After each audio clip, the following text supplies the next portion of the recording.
Muhammad, sampaikan pada umat, kalau sholat itu ingin dinikmati, kalau sholat itu ingin khusyuk, maka sebelum sholat, sampaikan pada umatmu, belajar dulu, baca dulu, pahami dulu bacaan-bacaan dan gerakan sholat, seperti kami ajarkan kepadamu. Apa maksudnya kalimat Allahu Akbar? Kenapa yang dibaca Allahu Akbar? Apa maksudnya ruku bacaannya seperti itu? Kenapa sujud bacaannya begini? Ajarkan pada mereka, sampaikan, pahami bacaannya, sehingga dengan paham itu bisa khusyuk dalam menunaikan sholatnya. Dari ribuan kali ruku dan sujud yang pernah kita kerjakan, berapa persen bacaan sholat yang pernah kita pahami?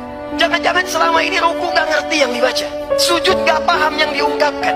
Duduk di antara dua sujud, kita meminta banyak permintaan. Rabbighfirli, ya Allah ampuni aku, warhamni, sayangi aku, wajburni, ya Allah lindungi aku dari orang-orang yang iseng kepadaku, sampai dengan warzuqni, berikan aku rezeki. Jangan-jangan selama ini kita hanya berucap tapi tidak mengerti apa yang disampaikan. Bagaimana sholat kita bisa khusyuk?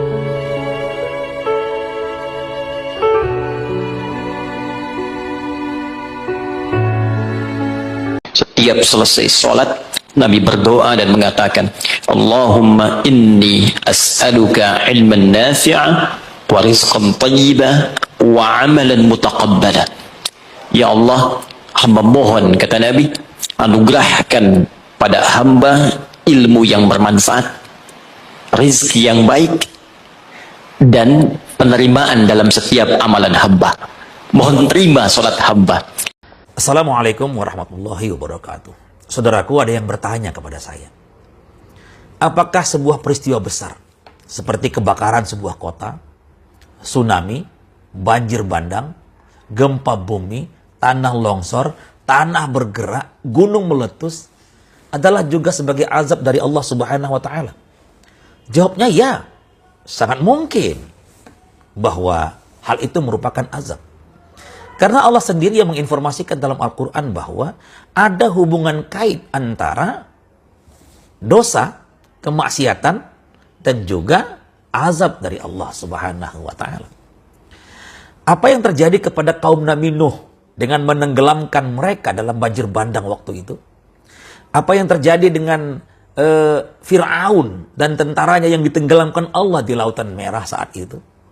Apa yang terjadi dengan Qarun yang Allah tenggelamkan dalam tanah bergerak, tanah longsor pada peristiwa penenggelamannya bersama dengan seluruh hartanya? Apa yang terjadi dengan kaum Nabi Lut yang Allah tanam mereka dalam peristiwa gempa sampai Al-Quran menginformasikan bahwa kota mereka terbalik, yang atas ke bawah, yang bawah ke atas. Itu semuanya adalah peristiwa azab dari Allah Subhanahu wa taala atas dosa dan kemaksiatan yang mereka lakukan. Karenanya maka ada hubungan kait, ada hubungan antara dosa, kemaksiatan, dan juga azab dari Allah Subhanahu wa ta'ala. Karenanya maka setiap muslim dalam meniti tangga takwa itu, tangga yang pertama adalah khauf. Apa itu? Takut. Takut jangan-jangan Allah Subhanahu wa ta'ala menjadikan dosa-dosa kita sebagai alasan untuk menurunkan azabnya kepada kita. Makanya kita dianjurkan untuk melakukan hal-hal yang baik dan dilarang untuk melakukan kemaksiatan.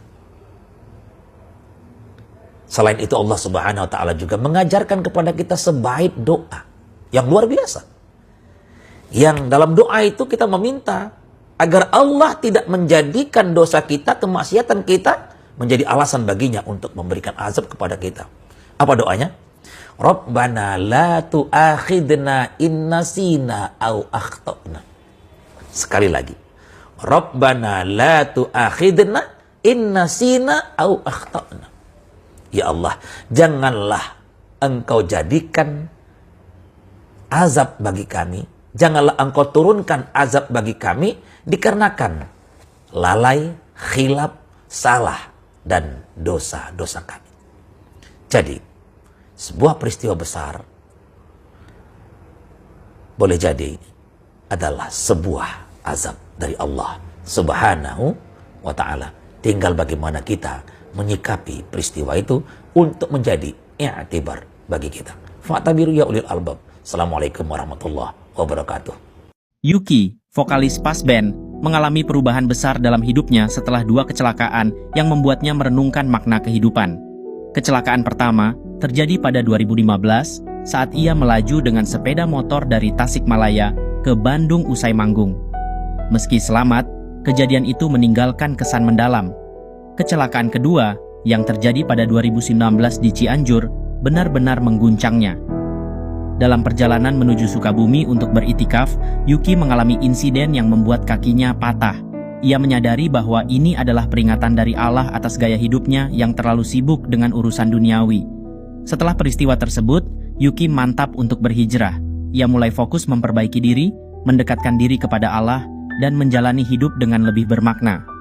Kini, Yuki banyak menghabiskan waktu untuk kegiatan spiritual, meninggalkan kebiasaan lama, dan berharap kisahnya bisa menjadi inspirasi bagi banyak orang untuk berubah ke arah yang lebih baik.